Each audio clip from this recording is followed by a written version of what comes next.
Hey, everybody, you may not know who I am. I am Mr. Nelson. I do the marketing and communications and Camp CBA for the school.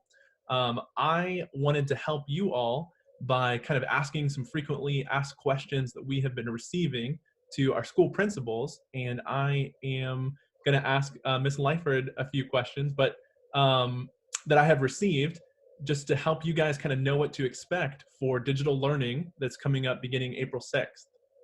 So let's go ahead and get started with the first question. Ms. Liford, is this just watching recorded lectures from our teachers, or is this live and interactive? Okay, good morning, Mr. Nelson. Good morning, families. And to answer this question, this is going to be a live, interactive digital platform for our families.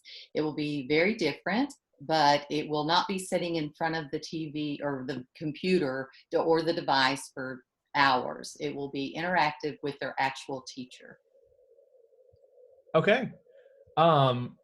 The next question that we have received is how much support do parents need to be expecting to be giving their child as they are doing this new digital learning? That's a good question, and it will depend on the age of the child. We have pre-K through fifth grade, and with that, it really depends on the age of your child. And we're hoping that parents are not going to have to sit with their students. But as preschoolers, yes, they're going to need that assistance as 3 and 4-year-olds to get them attentive. That's why we have a full-time TA in our preschool classrooms. But it will need some support. I think setting a timer each morning as we get started. School is going to start at 8:30, and it will not go all day like a normal day. But having timers to get the students ready to begin at a designated time, having a designated spot for them to learn and without distractions will be very helpful. So just getting a set place in your home for the learning to take place will be a big support for your child. Okay, that sounds really good. And do you want parents to be watching this as well? Not necessarily. Again, when it comes to preschool, it may be, yes, you need an adult with them, and hopefully that is going to be something you'll be able to do. It will not be as long for preschool, but no, as far as K through 5, once your child is set and the interaction with the teacher should be enough, I hope, for the student to be able to use their active listening. Okay, let's go ahead and move on to the next question, which is, kind of the question on everybody's mind. How long should we be expecting to be doing school like this?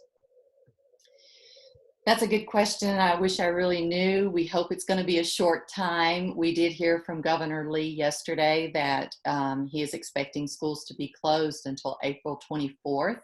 So that gives us a window of looking at doing virtual learning through the month of April, and we will go from there. We don't really know what the future holds in that. Understandably, I know we're all just trying to kind of figure this out and take guidance from our leaders.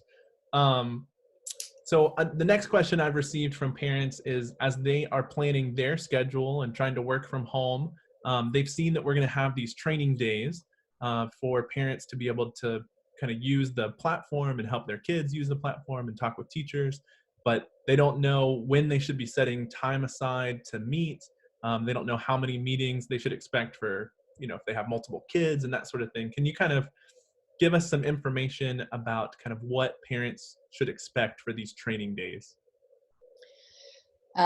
So we're looking at April 1st, 2nd, and 3rd for training for our families. Our faculty is still on break. We've been meeting periodically, and the administration has been meeting pretty much every day. So with that said, you should be able to expect an email from your teacher possibly March 31st or at least by April 1st on a day of scheduling a visit with your teacher. And we're going to be using the Zoom.us platform. And so with that, you may want to start playing around with that on your device, but you'll get information through an email from your teacher. And if you have multiple students in the school, which we do have some families that have 3 children in our school, so that will involve 3 invites from your 3 different teachers. And so that will be coming. Look for that in April 1st, 2nd, and 3rd, one of those days, hopefully. That's our plan. Okay, great. That addresses, yeah, kind of the first thing that's coming up for parents. So I know they'll be happy to know about that.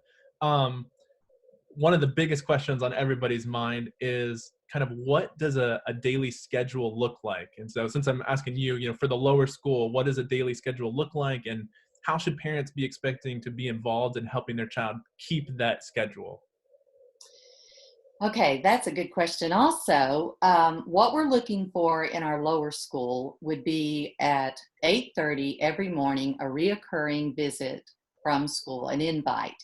And we will hopefully, with the whole school, which will help build our community back, with the whole school get together at 8:30 with me, and I will do the morning announcements. I will do our lifelong guidelines, our life skills. I will also do the pledge with the children. I will do moment of silence like we do every morning at school, but we'll be doing it from our digital device. And so that will be a very short moment. And then Miss Hedrick will come on and have a community circle time with the entire school. This will help also with our community, keeping connected. And so she will share various maybe activities. It could be a story, it could be a game. It just depends on what she decides she wants to do. It will be brief. And so that whole time will be about, 16 to 20 minutes maybe. At 8:50, you can kind of count on letting your child go to the bathroom, get a drink, and then classes begin at 9 o'clock. At 9 o'clock, your teacher will come on. And so this is when they really need to be in their learning spot. For preschool, I would suggest that you have a little carpet square like they do in the classroom, even if it's a bath towel, something that they can just go to, and that's their learning spot. And so that will happen at 9 o'clock. Our window for learning then is 9 to about 11 o'clock. This will be for math and language arts. Now that's 2 hours. That does not mean that they're going to sit in front of the device for 2 hours. What this may look like is the teacher comes on, they'll teach their theme, their concept, key point, they'll demonstrate their lesson, they'll do some activity with them, and then they may make an assignment. They may have them go and do something. When I think about preschool, I think, well, let's say they're learning about a certain number and a certain color. They may do some activities where they count together interactively on the device. The children will be able to see each other and they'll be able to answer questions. The teacher will be able to talk to them. And then the teacher may say, we're going to look at the color blue in preschool, but we're going to count to 7. So now let's go explore, because that's our concept in preschool. Let's explore our home. Let's go to your playroom or your bedroom and find 7 items that are blue. Bring them back to your carpet space. So you could find a blue Lego, you could find a blue toy, you could find a blue shirt. It just depends on the activity. This is just a suggestion. And so I think about that for preschool. In the K through 5, the teacher is going to be doing a math lesson. Then they'll switch to a language arts lesson. But then they'll also integrate with the related arts people. At 11 o'clock, classes will stop, and this is brain break. We'll have brain break from 11 till 1. That's a 2-hour window. That's when the children will have lunch and they go play. And then at 1 o'clock, class will begin again for K through 5. At that time, it will be a science or a social studies activity. It could be an experiment. It could be a project. It could be whatever the teacher decides to do. It might be a virtual field study. And so at that time, also in that 1 o'clock to 2:15 window, we'll also incorporate our related arts. They will have about a 15-minute block to share something with, they'll see Mr. Counts. They'll see Miss Larson back with us. They'll see our Miss Vines in technology. So they'll see all the related arts people. And they'll have about a 15-minute window with their related arts teacher. In preschool, it's state mandated that they have rest time. In our school at Clayton Bradley, that is their rest time at 1 o'clock. And we want that to stay normal for them at home from 1 to whenever you want to call rest time over. But for us, it would have been around 2:15. So preschool really will be done as they go on their brain break at 11 with lunch and brain break, and then rest time. And then at 2:15, our whole school will be finished with classes. So that's about a 3.5 hour window for K through 5 for their schedule of daily classes. Now, school actually goes till 3:30 though. So if the teacher made an assignment or had a project going, this could be a time where they actually work on that project then after 2:15. Something that we're going to add to help out our families is Adventure Club. We are asking Miss Shelley and Miss Esther, and I know some of the families have not been a part of Adventure Club, but we're going to offer this to all of K-5 families. And this is going to be a window from 4 to 5 o'clock where they can visit with Miss Shelley and Miss Esther, and they're going to maybe do a story and then do maybe a craft with it. But they'll have that window from 4 to 5 o'clock for those working parents that need an extra hour, that the kids will be occupied with Adventure Club, and or maybe just need to go fix dinner. So we're hoping that will help everybody. It's going to be a free option for families from 4 to 5, and that's in our plans also for the schedule.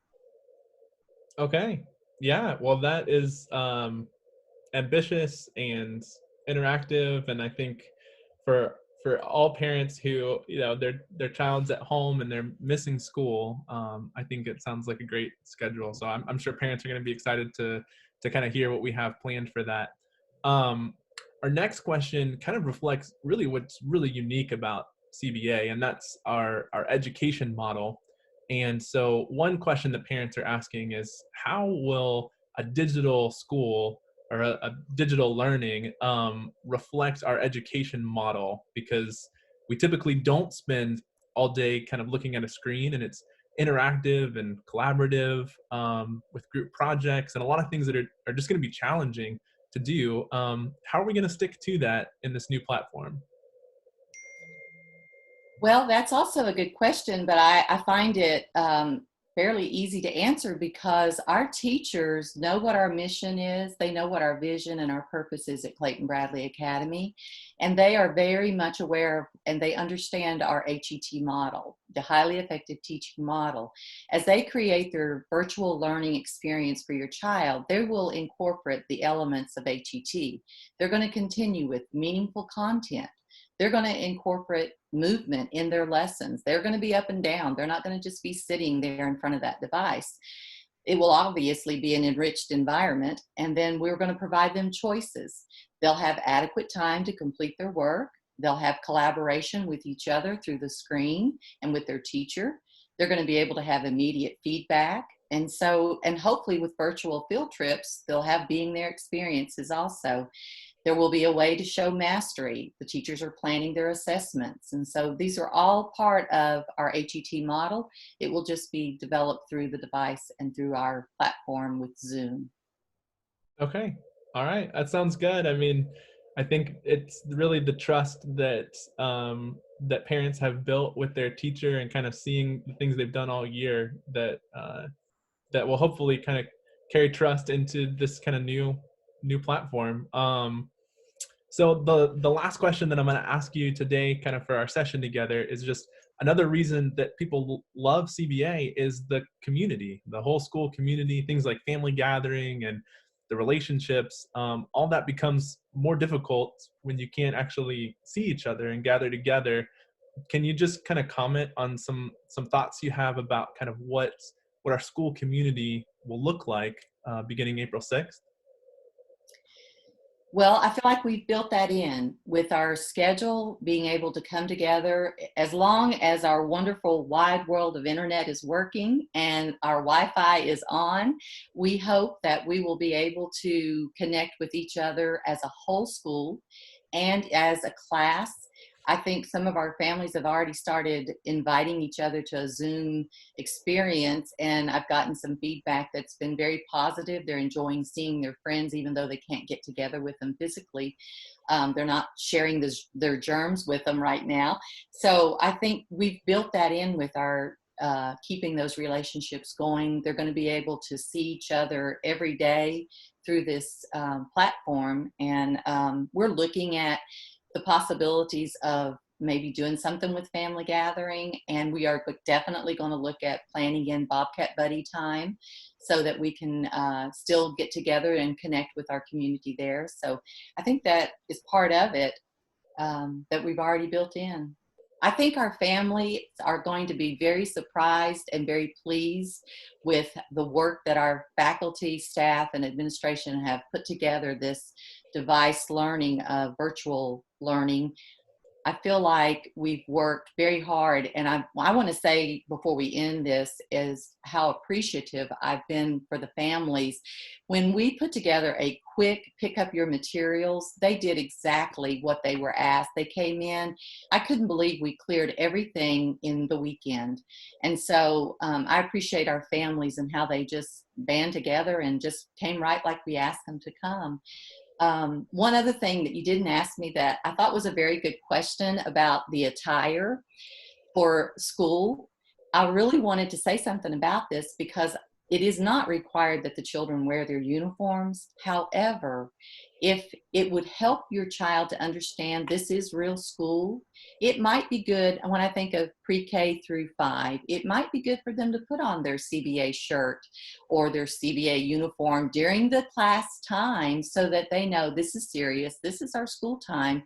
We're not just playing, we're going to have fun with it and we're going to interact. But to be able to dress for school, and then when it's time to play, put on those play clothes and go play. So I think that was a good question that one of the parents asked about. So Okay. Mary, thank you so much for answering those questions. There were a lot more questions that I received that went into a lot of detail that parents want to know about the classroom and interactions with their teachers and peer-to-peer interactions that we didn't have time for today. But we will be addressing those questions in the future and in parent training sessions. So thank you to those parents who supplied a few questions to kind of get this started. And we hope this video has provided a little bit more information for you as you are getting ready for this new uh, way that we're doing Clayton Bradley Academy. So yeah, I hope it's been really encouraging, and we're looking forward to school getting started here in just another week and a half. So thanks, everybody. thank you.